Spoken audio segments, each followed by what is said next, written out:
La siguiente ponente es Sandra Caponi, que es doctora en filosofía, profesora titular del Departamento de Sociología y Ciencia Política y del programa de posgrado interdisciplinar en Ciencias Humanas de la Universidad Federal de Santa Catarina, en Brasil. Muchas gracias.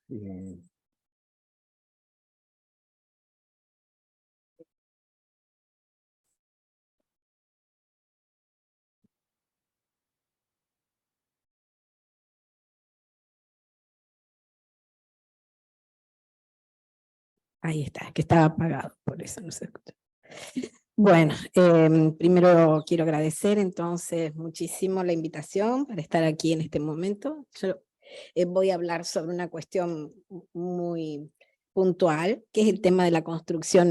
Ángel se refirió un poquito a este tema, ahora cuando habló, y voy a hablar sobre el tema de la construcción de evidencias y prescripción de psicofármacos en la infancia, refiriéndome particularmente al caso de la depresión infantil.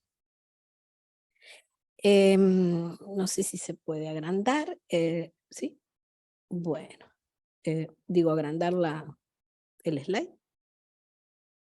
Bueno, porque si no, no se va a ese... Bueno. Ok, no importa, no hay problema. Bueno, el tema que yo quiero analizar tiene que ver con el aumento de prescripción de fármacos en la infancia que se viene dando en los últimos años. Traje aquí una tabla, que es una tabla de un artículo publicado que es bastante referenciado, que es un artículo de Nueva Zelanda, donde muestra claramente que del 2008 al 2016 hubo un aumento inmenso de prescripción de drogas en la infancia. En el caso específico, 80% de antidepresivos y más de 100% de antipsicóticos. Y mi tema es específicamente por qué es que se da ese aumento. Y en el caso de la depresión infantil, la próxima, por favor. Si ustedes observan la próxima, ¿no?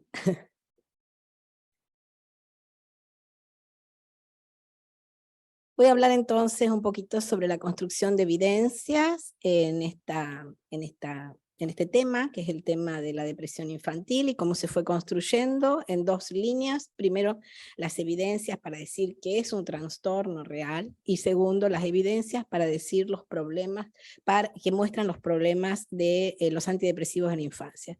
Bueno, esta es una imagen de Lengran-Bueger que muestra la producción científica en el área. Durante muchísimos años, bueno, nosotros conocemos la depresión en adultos, pero la depresión infantil es un fenómeno relativamente reciente. El gran boom de la depresión infantil aparece ahí en el Lengran-Bueger, aparece en el año 1988. Y no es por acaso ese año, porque en el año 1987, un año antes, la fluoxetina fue aprobada por el FDA. Hasta ahí, las drogas que existían antidepresivos eran muy tóxicas y no se podían dar a los niños. Y a partir de la fluoxetina, aparentemente sí, se podría empezar a dar en los niños. La próxima, por favor. Aquí, en este caso, se trata de Lengran-Bueger en español. Y ustedes van a ver que aquí hay una modificación bien interesante, ya no es en el año 2000, en el año 1988 donde se produce el alto impacto en la producción científica, sino en el año 2017. Esto es un fenómeno muy reciente en América Latina, y también probablemente en España, yo no tengo datos. La próxima, por favor. Pero si vemos, por ejemplo, una declaración de la Sociedad Brasilera de Pediatría, que es del año 2019, van a decir que aunque la prevalencia real de la depresión infantil aún es desconocida en Brasil, se estima que la enfermedad se está volviendo un problema de salud pública, y para eso se refiere a la cantidad, al aumento de suicidios y de tentativas de suicidio en la infancia. Bueno, para decir que es necesario detectar esa enfermedad, que es necesario intervenir en esa enfermedad y de manera cada vez más precoz. Ustedes van a ver que se va a hablar de niños de 2 años. Es necesario entonces construir evidencias. La próxima, por favor. Bueno, entonces la cuestión es cómo se construyen esas evidencias. de que existe la necesidad de intervenir, de anticipar este problema de los supuestos casos de depresión infantil en aumento. Dicen que debe ser diagnosticada en adolescentes y en niños, y en los últimos años comenzaron a aparecer estudios dedicados a la depresión en niños en edad preescolar, menores de 5 a 6 años. Por ejemplo, este trabajo que yo traje, que es de Joan Luby, que es publicado en el año 2010, se refiere a la depresión infantil y la necesidad de identificación muy precoz de esta enfermedad. Señala lo que considera un grave error de la psiquiatría y de la psicología, y este error sería no haberse ocupado antes de identificar la existencia de depresión en niños muy pequeños de 2 y 3 años. Para Luby, la continuidad longitudinal de la depresión preescolar hasta la edad escolar fue establecida, lo que sugiere que la depresión preescolar es una manifestación precoz de un trastorno infantil posterior. Bueno, hoy una y otra vez se van a presentar cifras bastante alarmantes sobre el supuesto impacto que tendría no tratar a los adolescentes y a los niños en su vida adulta. Para crear estas evidencias, la próxima por favor, existen escalas, existen inventarios, y la escala más utilizada en contextos educativos y en contextos sanitarios es este inventario de depresión infantil, que se llama CDI, es el 1 y el 2, del año 2022, es el último, y su aplicación tiene un tiempo establecido entre 5 y 15 minutos. Son 27 ítems que están destinados a identificar síntomas de depresión en edad escolar. Inicialmente el objetivo de esta estandarización era epidemiológico y poblacional, permitiendo la comparación entre países. Pero poco a poco fue teniendo una función cada vez más clara en la clínica, llegando a ser considerado como la mejor estrategia para realizar diagnósticos de depresión infantil. Para muchos profesionales del campo de la educación y del campo de la psicología, por ejemplo, se ve bien en este texto, las evaluaciones objetivas como cuestionarios y escalas de evaluación e inventarios son las estrategias que deben ser más difundidas y que deben ser privilegiadas en relación a las entrevistas clínicas. Los problemas que se presentan para elegir una u otra escala de evaluación son cuantitativos y estadísticos. Se consideran datos como los factores de riesgo, punto de corte, análisis factorial exploratorio, consistencia interna. Se definen las variables involucradas, pero no se dice nada sobre el mundo y los conflictos de cada uno de estos chicos. En el caso específico del instrumento de evaluación para depresión infantil en preescolares, este es sobre preescolares específicamente, dada la dificultad de aplicación de las escalas de evaluación y considerando que los chicos son muy pequeños y pueden tener dificultades para responder las preguntas, la solución encontrada en este estudio es una escala de evaluación externa. Este estudio de Cavalcante, que es muy referenciado en la literatura sobre depresión infantil, propone una transformación del instrumento CDI para que pueda ser contestado ya no por los alumnos, sino por los profesores. Los profesores deben elegir, en este caso, los profesores eligieron 5 alumnos de cada uno de sus cursos, con un criterio bastante ambiguo, alumnos cercanos al profesor, supuestamente para garantizar respuestas confiables. La muestra de este estudio estuvo compuesta por 345 chicos preescolares, niños, en edad preescolar, de 2 a 5 años, en su mayoría eran chicas, mujeres. Después de aplicarse ese instrumento, los investigadores concluyeron que 3,9%, casi 4%, la próxima por favor, de los niños en edad escolar, preescolar de la ciudad de Fortaleza tenían depresión. Y esto, dicen, bueno, es un dato muy confiable porque es exactamente el mismo número que se relata en Estados Unidos.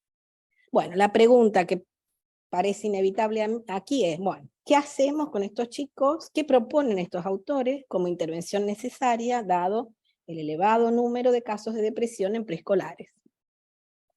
Bueno, la solución propuesta por estos autores es la prescripción psicofarmacológica de antidepresivos. Ellos dicen que cuando el chico no es tratado a tiempo, puede desarrollar patrones de comportamiento que los vuelven resistentes al cambio y que se recomienda un tratamiento farmacológico precoz, principalmente relacionados a ideas suicidas. El segundo punto que quisiera analizar entonces son las evidencias contrarias a la prescripción de antidepresivos. Decirles primero que los psiquiatras comenzaron a recetar esta droga, fluoxetina, que es el Prozac, inicialmente a los adultos. Después a los adolescentes menores de 18 años. Finalmente comenzaron a experimentar la prescripción de inhibidores selectivos de recaptación de serotonina en niños, lo que llevó a las compañías farmacéuticas a promocionar productos dirigidos a niños como una versión líquida del Prozac, para permitir la prescripción de dosis inferiores a las cápsulas de 20 miligramos, que son las cápsulas estándar. Así, entre el año 1992 y 2001, tanto en Estados Unidos como en Inglaterra, las prescripciones a niños y adolescentes se multiplicaron por 10. En ese mismo periodo, la industria farmacéutica patrocinó investigaciones para verificar los fármacos en niños. Y concluye, la próxima por favor, que los inhibidores de serotonina, como la fluoxetina, son el único agente aprobado por la FDA para el uso de depresión en niños a partir de los 8 años, y que este debe ser considerado como un medicamento de primera elección para el tratamiento de niños y adolescentes con depresión, e insisten que es por su probada eficacia y seguridad. El argumento a favor de la rápida propagación de los inhibidores selectivos de recaptación de serotonina va a estar dado por la hipótesis serotoninérgica de la depresión. Esto es por la idea de que existiría un desequilibrio de los neurotransmisores, más concretamente un déficit de serotonina, que podría reponerse con el fármaco. La referencia al modelo médico y al desequilibrio neuroquímico continúa siendo el argumento privilegiado de la psiquiatría biológica hasta hoy, aun cuando la hipótesis de una causa neuroquímica, déficit de serotonina, nunca haya sido comprobado. Autores como Whitaker, Gotches y Timimi centraron su trabajo en las contradicciones existentes en las publicaciones científicas dedicadas a evaluar los efectos adversos de los antidepresivos, particularmente en niños y adolescentes. Y se dedicaron a analizar los estudios doble ciego que mostraban la baja eficacia de los antidepresivos si los comparamos con placebo. La próxima. Robert Whitaker dice que cuando Prozac y otros inhibidores de serotonina fueron descritos como milagrosos y salieron al mercado, la prescripción de antidepresivos en niños se disparó. El porcentaje de niños medicados con estos fármacos se triplicó entre el año 1988 y 1999. En el año 2002, 1 de cada 90 niños en Estados Unidos tomaba antidepresivos. Según Gotches, este aumento se debió a una inmensa campaña de marketing que estaba sustentada en publicaciones científicas que hablaban sobre evidencias, pero que habían ocultado la realidad de las investigaciones. Los efectos adversos fueron subestimados u omitidos, ensalzando supuestos beneficios nunca comprobados. Ante la aparición de estos estudios, la FDA aprobó el uso del Prozac en la infancia. Sin embargo, poco más tarde comenzaron a aparecer cada vez más evidencias de casos de niños que tomaban esta medicación y tenían ideas suicidas y cometían suicidios. Las críticas y quejas sobre los efectos adversos de los antidepresivos en el campo de la infancia se multiplicaron rápidamente. En este estudio, que es el estudio 329, publicado en el año 2001, entre otros, este en particular fue financiado por el laboratorio GlaxoSmithKline. Este estudio afirmó que la paroxetina, el Paxil, era bien tolerado en adolescentes. Sin embargo, estudios posteriores, realizados sobre estos mismos datos, demostraron que en realidad el resultado había sido fraudulento, y que no se había comprobado ninguna diferencia entre el grupo que usaba el fármaco y el grupo que usaba placebo. Durante este periodo aparecieron diversos problemas con el uso de los inhibidores de serotonina. que fueron relatados, en la próxima por favor, en este documental, que es un documental que va a aparecer en la BBC de Londres, se llama Panorama, y que tuvo muchísimo impacto y una gran difusión. En el libro Insane Medicine, Timimi comenta que después de la exhibición del documental en la BBC recibió millares de llamadas de pacientes que afirmaban experimentar los efectos secundarios que se habían descrito en el documental. Ansiedad, impulsos agresivos, sentimientos suicidas después de tomar antidepresivos. En vista de esta información, en el año 2003, el Reino Unido, la próxima, por favor. El Reino Unido emite nuevas orientaciones a los médicos, indicando que no se debían recetar antidepresivos a menores de 18 años. Este hecho llevó a la disminución de la prescripción de antidepresivos por un periodo, pero poco después se retomaron los parámetros anteriores de prescripción y de consumo hasta hoy. En Estados Unidos se produjo un movimiento muy similar. Las críticas se acumularon hasta que en el año 2004 la FDA emitió un comunicado conocido como Alerta de Caja Negra. Esta alerta debía estar presente en el orden de prescripción de medicamentos, indicando que el medicamento tenía efectos secundarios graves. En este caso específico, lo que la FDA relataba, se preocupaba, era de revelar el riesgo que presenta el medicamento para la ideación suicida, cuando se prescribe a niños y adolescentes menores de 18 años. El anuncio de la advertencia de este recuadro negro se produjo en respuesta a un estudio realizado por 9 compañías farmacéuticas, que concluyó que el tratamiento con inhibidores selectivos de recaptación de serotonina duplicaba el riesgo de suicidio en niños en comparación al grupo que recibió placebo. En los últimos años se acumularon otras evidencias en contra de la eficacia de los antidepresivos en la infancia. Recientemente, Peter Gotches presentó un metaanálisis que muestra que existen evidencias consistentes de los efectos secundarios graves de los antidepresivos en niños medicados con inhibidores de serotonina, destacando los efectos adictivos, incapacitantes y reiterando que puede ser la causa de las tentativas de suicidio, del aumento de tentativas y casos de suicidio. A pesar de esta evidencia acumulada, se siguen recetando antidepresivos a adolescentes, niños en edad escolar y niños en edad preescolar en todo el mundo. En Brasil es posible observar una verdadera publicidad encubierta de antidepresivos para la infancia y la primera infancia, con advertencias constantes dirigidas a los padres sobre el riesgo que implicaría no diagnosticar y no tratar a sus hijos a tiempo con terapia farmacológica desde la primera infancia. Uno de los muchos ejemplos de esta perspectiva aparece en este artículo, la próxima por favor, que lleva el nombre de Depresión en la Infancia, es un artículo del año 2005, donde dice que los antidepresivos del tipo inhibidores de serotonina se consideran los agentes de primera elección en el tratamiento de depresión en niños. O sea, lo primero que se debe hacer es darle antidepresivos.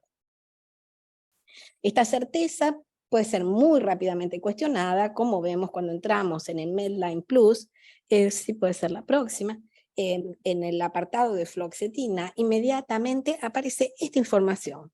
Dice, una pequeña cantidad de niños y adolescentes y adultos jóvenes que tomaron antidepresivos como fluoxetina durante los estudios clínicos desarrollaron tendencias suicidas, pensaron en lastimarse o en suicidarse.